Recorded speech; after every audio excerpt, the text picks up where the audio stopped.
नमस्कार।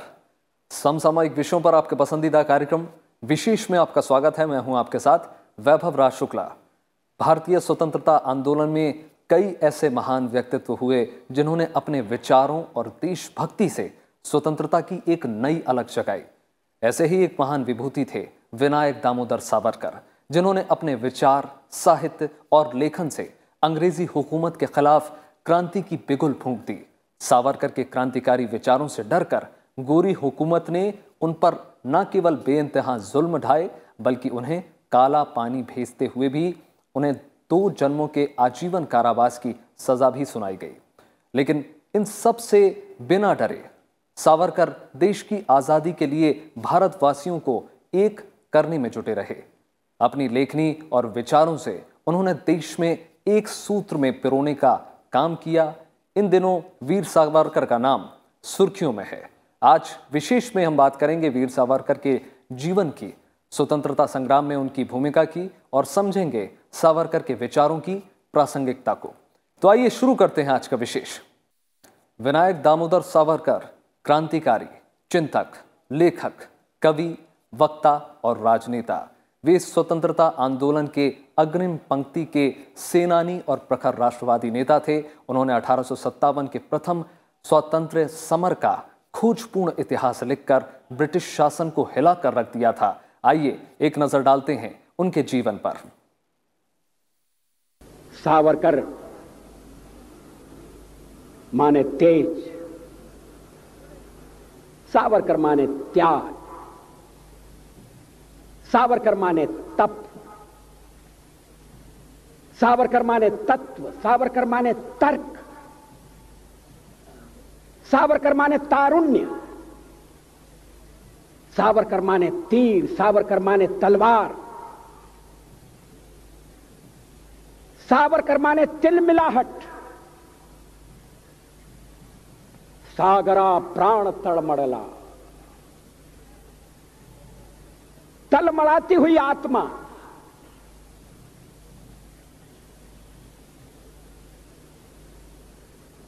सावरकर माने तितीक्षा, सावरकर माने तीखापन, सावरकर म्हणजे तिखट।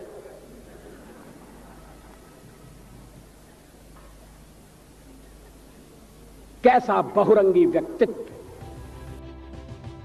आधुनिक भारत के राजनीतिक विमर्श में जो नाम लगातार चर्चा में रहते हैं, विनायक दामोदर सावरकर उनमें से एक हैं। स्वतंत्रता आंदोलन, धर्म सुधार, सामाजिक विषमताओं और दर्शन के क्षेत्र में उन्होंने जो काम किया वो आज भी उतना ही प्रासंगिक है। उनके राजनीतिक दर्शन में उपयोगितावाद, तर्कवाद और सकारात्मकवाद के अलावा मानववाद और सार्वभौमिकता, व्यावहारिकता और यथार्थवाद जैसे बिंदु शामिल हैं। देखिए, वीर सावरकर जी एक मध्यम परिवार में जन्म लिए थे, लेकिन उनके परिवार की जो सबसे बड़ी विशेषता थी, जिसे हम सबको जानना चाहिए, वो 3 भाई। सबसे छोटे भाई नारायण राव सावरकर जो डॉक्टर थे और संघ संस्थापक डॉक्टर केशव बलराम हेडगेवार के सहपाठी थे। उनके सबसे बड़े भाई गणेश दामोदर सावरकर, जिन्होंने बाद में राष्ट्रीय स्वयंसेवक संघ का काम किया, और विनायक दामोदर सावरकर, तीनों ही स्वतंत्रता आंदोलन में और देश के राष्ट्रवाद के लिए पूरा समर्पण किया। 1883 में महाराष्ट्र में जन्मे स्वातंत्र्य वीर सावरकर बचपन से ही वो क्रांतिकारिता के प्रति उनका झुकाव था, रुझान था। इस देश को अंग्रेज़ों की दास्ता से मुक्त कराना चाहते थे।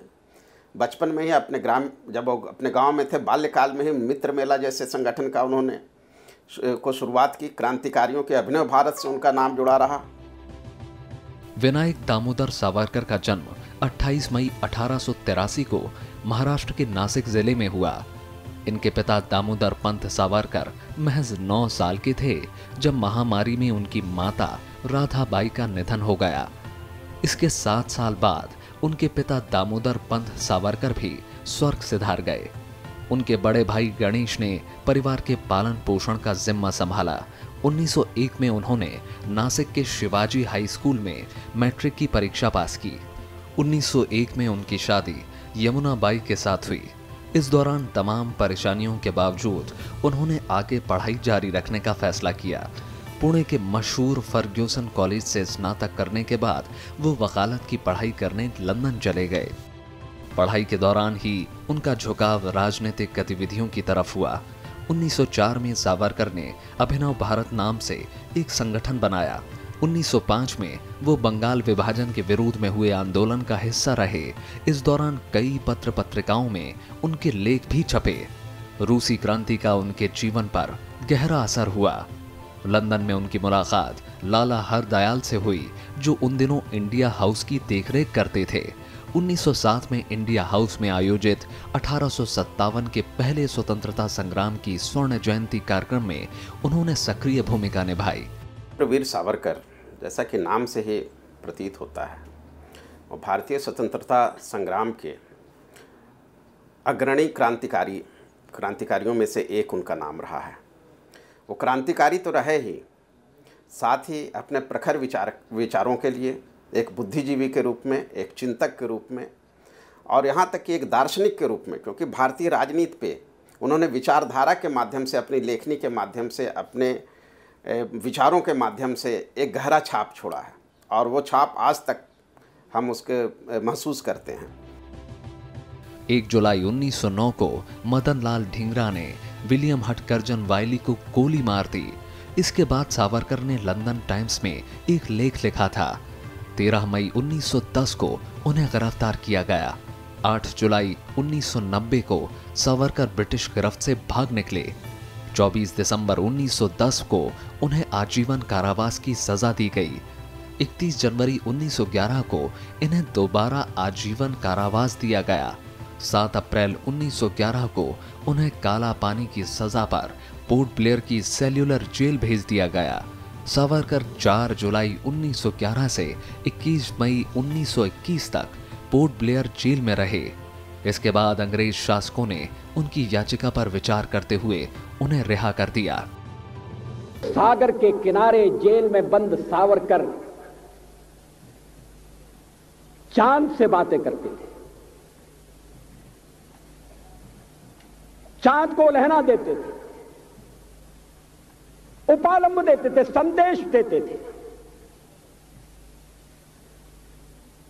उस समय की उनकी अनेक कविताएं ऐसी हैं जो विश्व के इतिहास में, विश्व के साहित्य में अपना स्थान रखती है।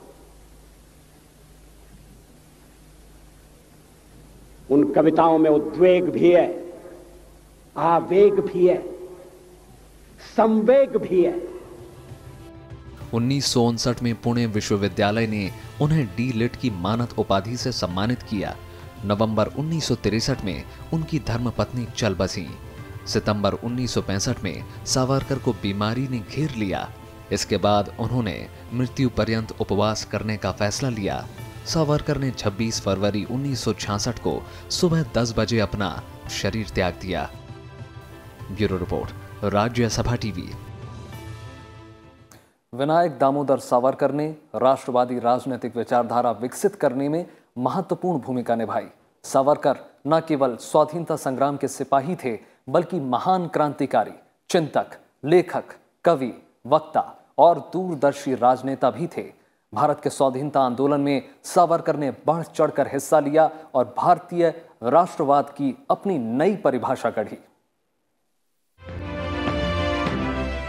भारतीय स्वतंत्रता आंदोलन में अहम भूमिका निभाने वाले विनायक दामोदर सावरकर न केवल क्रांतिकारी थे, बल्कि प्रखर राष्ट्रवाद के समर्थक भी थे। भारतीय राष्ट्रवाद को देखने का सावरकर का अपना नजरिया था। विनायक दामोदर सावरकर के मुताबिक सिर्फ जातीय संबंध या पहचान ही राष्ट्रवाद को परिभाषित करने के लिए काफी नहीं है। सावरकर का मानना था कि किसी भी राष्ट्र या राष्ट्रवाद की पहचान के मुख्य रूप से 3 आधार होते हैं, जिनमें पहला भौगोलिक एकता, दूसरा जातीय गुण और तीसरी साझी संस्कृति। सावरकर के अनुसार साझी संस्कृति ऐसी हो जो एक भाषा के जरिए सबको जोड़कर रखे। इसके लिए सावरकर ने संस्कृत या हिंदी को अपनाने की बात कही। हालांकि उनकी साझी संस्कृति के लिए एक भाषा अपनाने की बात से कई लोग असहमत भी होते हैं। जैसे हमने वेद में कहा कि ये हमारी मातृभूमि होती है, वो स्वर्ग से भी अधिक पवित्र है, स्वर्ग से भी अधिक इच्छित है, वो तो यह भोग भूमि नहीं है। अर्थात राजनीतिक राष्ट्रवाद जिसमें संविधान के अधिकारों के तहत आप अधिकारों को प्राप्त करते हैं, और एक सांस्कृतिक राष्ट्रवाद जिसमें आप अपनी संस्कृति से, अपनी विरासत से और अपनी आने वाली पीढ़ियों से जुड़कर उस वैशिष्ट्य के साथ, देश के साथ एक भावनात्मक लगाव के साथ रहते हैं, तो आप उस स्थान को सिर्फ भोग की भूमि नहीं मानकर उसको पुण्य और कर्म भूमि मानते हैं। इसलिए उनका राष्ट्रवाद एक सांस्कृतिक राष्ट्रवाद था, और हिंदुत्व और सांस्कृतिक राष्ट्रवाद दोनों ही एक दूसरे के पर्यायवाची हैं, दोनों में कोई बुनियादी फर्क नहीं है। बचपन से ही राष्ट्रवादी विचारधारा के समर्थक विनायक दामोदर सावरकर ने 1904 में अभिनव भारत नाम से क्रांतिकारी संगठन की स्थापना की, जिसका मकसद अंग्रेजों से भारत को आजाद कराना था। जब देश आजाद हो गया तो 1952 में इसे भंग कर दिया गया। राष्ट्रवाद की भावना से प्रेरित सावरकर ने 1905 में बंगाल विभाजन के बाद स्वदेशी का नारा दिया और पुणे में विदेशी वस्त्रों की होली जलाई। अपनी राष्ट्रवादी विचारधारा के चलते सावरकर जहां द्विराष्ट्र सिद्धांत के समर्थक थे, वहीं देश के विभाजन के विरोधी भी थे। सावरकर मानते थे कि हिंदू और मुसलमान दो अलग अलग सांस्कृतिक कौम हैं, जिनकी अपनी अलग अलग जरूरतें हैं, लेकिन बतौर देश दोनों भारत के अभिन्न अंग हैं और इसलिए देश का विभाजन नहीं होना चाहिए। सावरकर के जीवन की समग्रता ऐसे अनूठे गुणों से भरी हुई है। प्रखर राष्ट्रवाद, समझौता न करने वाला राष्ट्रवाद, जीवन का क्षण क्षण और शरीर का कण कण मातृभूमि की स्वतंत्रता के लिए समर्पण कर देने वाला राष्ट्र प्रेम, मगर उसके साथ मूलगामी समाज सुधारक की भूमिका बैठक। कवि के बाद अगर सावरकर का कोई स्वरूप मुझे सबसे ज्यादा आकृष्ट करता है तो वो समाज सुधारक का रूप है। सावरकर ने राष्ट्रवाद को अधिक मजबूत बनाने के लिए वेदों को पढ़ने और उनका अनुसरण करने पर जोर दिया। उनका मानना था कि राष्ट्रवाद की भावना को बढ़ाने के लिए राष्ट्रीय पुनरुत्थान की जरूरत है। अपने राष्ट्रवाद की अवधारणा में सावरकर मानते थे कि हिंदुत्व कोई शब्द नहीं है, बल्कि एक इतिहास है और राष्ट्रवाद को किसी एक धर्म से जोड़ना गलत है। उनका मानना था कि केवल सांस्कृतिक और आध्यात्मिक रूप से ही हिंदुत्व को देखना न केवल हिंदुत्व के साथ गलत होगा, बल्कि राष्ट्रवाद के साथ भी धोखा है। सावरकर मानते थे कि राष्ट्रवाद के विकास और खुद को जागरूक करने के लिए संघर्ष करनी होती है, और ये संघर्ष किसी राष्ट्र या आक्रमणकारी से नहीं, बल्कि खुद से करनी होती है। भारत को तो एक राष्ट्र मानते ही थे, और एक प्राचीन राष्ट्र और अखंड भारत की भी कल्पना साथ में आप इसको देख सकते हैं।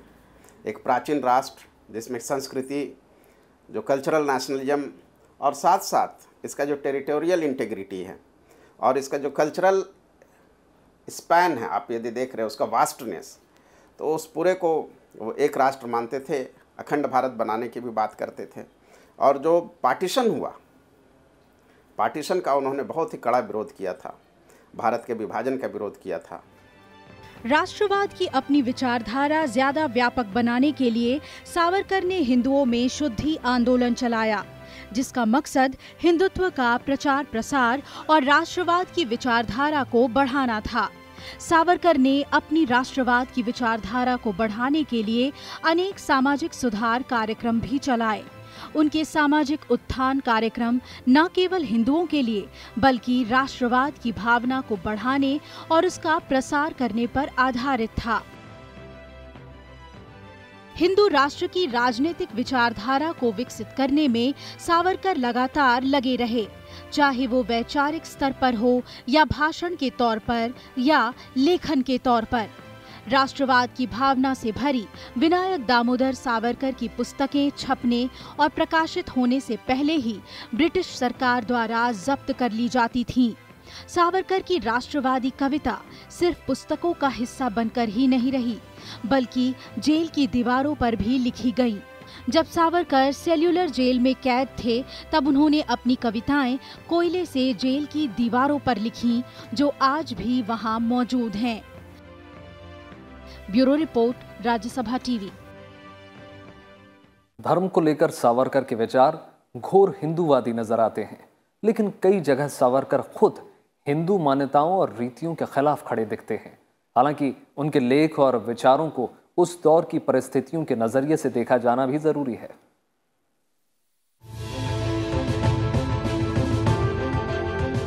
सावरकर को अलग अलग नजरिए से देखा जाना जरूरी है। वो हिंदू राष्ट्रवाद के कट्टर समर्थक हैं, लेकिन अगले ही पल वो जाति व्यवस्था के विरोधी दिखते हैं।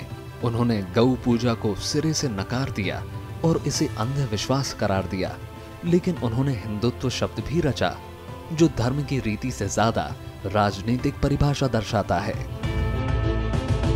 वो सामाजिक और राजनीतिक साम्यवाद के समर्थक दिखते हैं, लेकिन हिंदू महासभा की स्थापना कर अपने इरादे जाहिर करते हैं। यही हिंदू सभा मुस्लिम लीग के साथ मिलकर सरकार भी चला लेती है। यानी हालात और जरूरत के हिसाब से सावरकर के विचार बदलते हैं। देखिए, सावरकर जी को ऐसे तो लोग एथिस्ट कहते हैं, लेकिन उन्होंने स्वयं को अपने भारतीय परंपरा में, जिसे कहते हैं निरीश्वरवाद, यानी कि भारतीय परंपरा में अपने आप को एथिस्ट कहा है, नास्तिक, लेकिन भारतीय निरीश्वरवादी। क्योंकि भारतीय परंपरा में हमारी अनेक ऐसी परंपरा हैं जो जहाँ पे कि देवी देवता को ना मानते हुए भी लोग हिंदू हैं, तो उस परंपरा के ये थे। लेकिन भारतीय दर्शन और भारत में जो बहुत सारी धार्मिक मान्यता हैं उसको मानने वाले थे, लेकिन साथ में एक रैशनलिस्ट भी थे, रैशनलिस्ट थिंकर थे।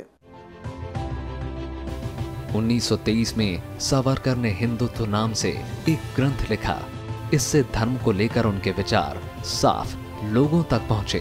रत्नागिरी जेल में लिखी गई इस किताब में उन्होंने केवल हिंदू पहचान और हिंदुओं पर जोर दिया।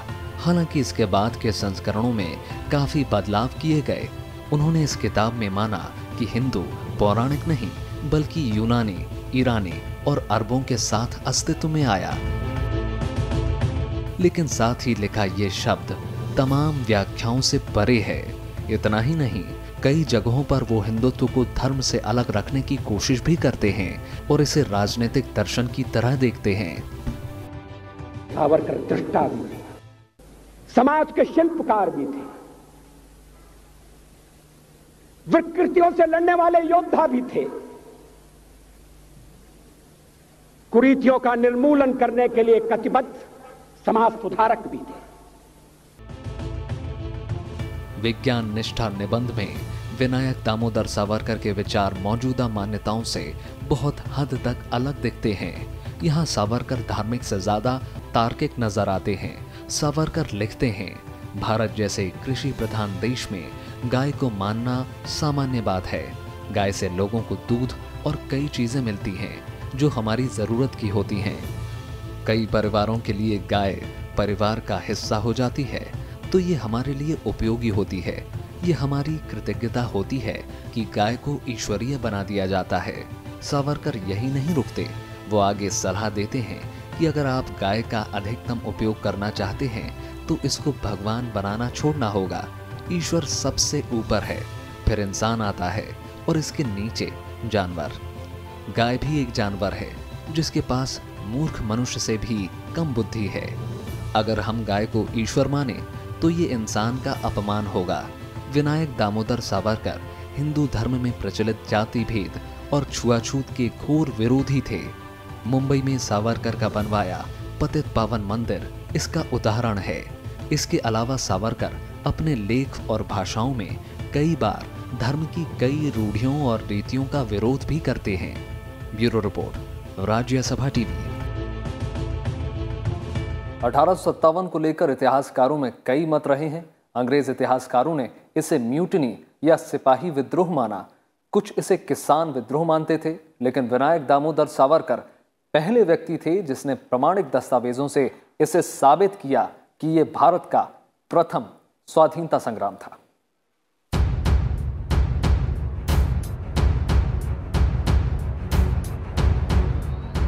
विनायक दामोदर सावरकर ने 1909 में the Indian war of independence लिखी। इस किताब में उन्होंने पहली बार लिखा कि ये जन विद्रोह भारतीय स्वतंत्रता आंदोलन का पहला संग्राम था। हिंदी में ये पुस्तक 1857 का स्वतंत्र समर के नाम से छपी। हालांकि ये प्रकाशन से पहले ही प्रतिबंधित कर दी गई, लेकिन ये किताब आजादी की लड़ाई में क्रांतिकारियों के लिए प्रेरणा का स्रोत बनी रही।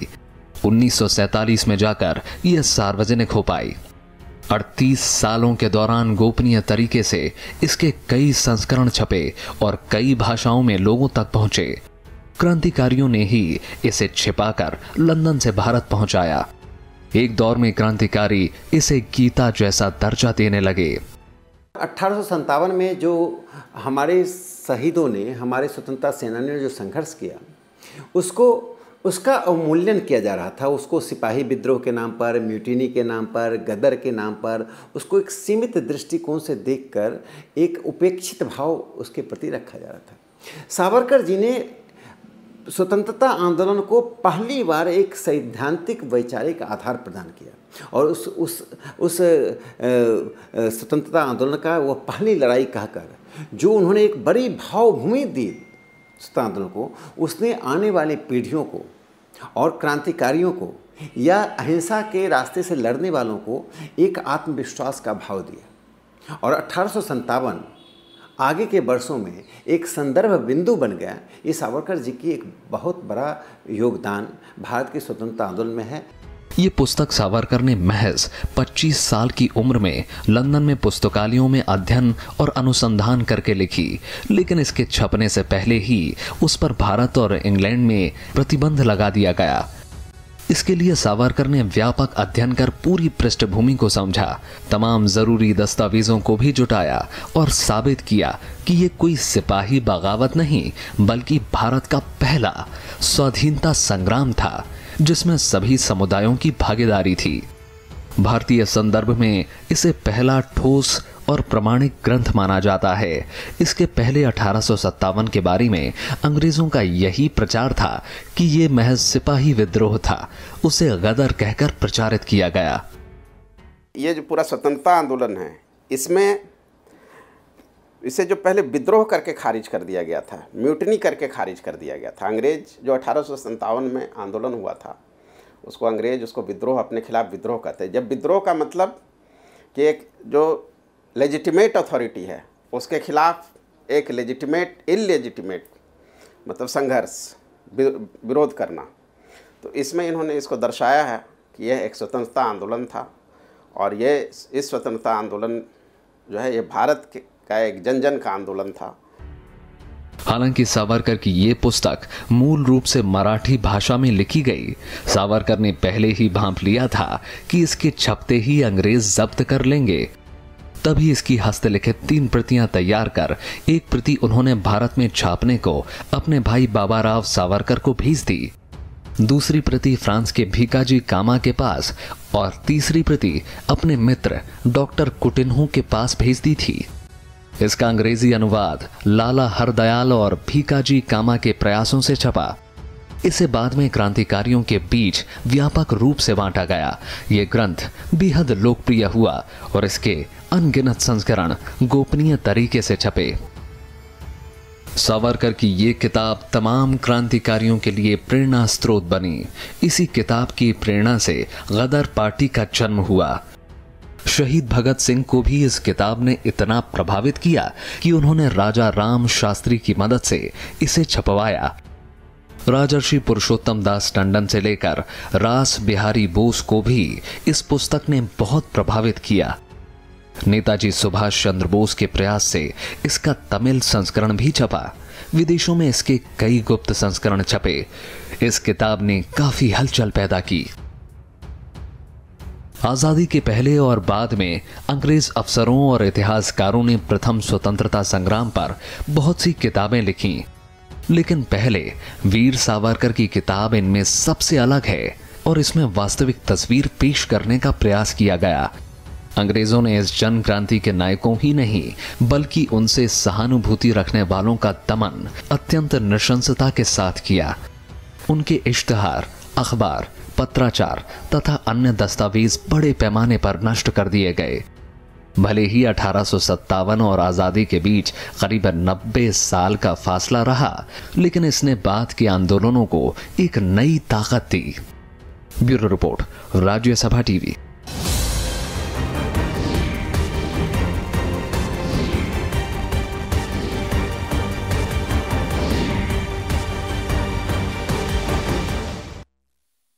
तो आज की विशेष में इतना ही। उम्मीद है आपको विशेष का ये अंक पसंद आया होगा।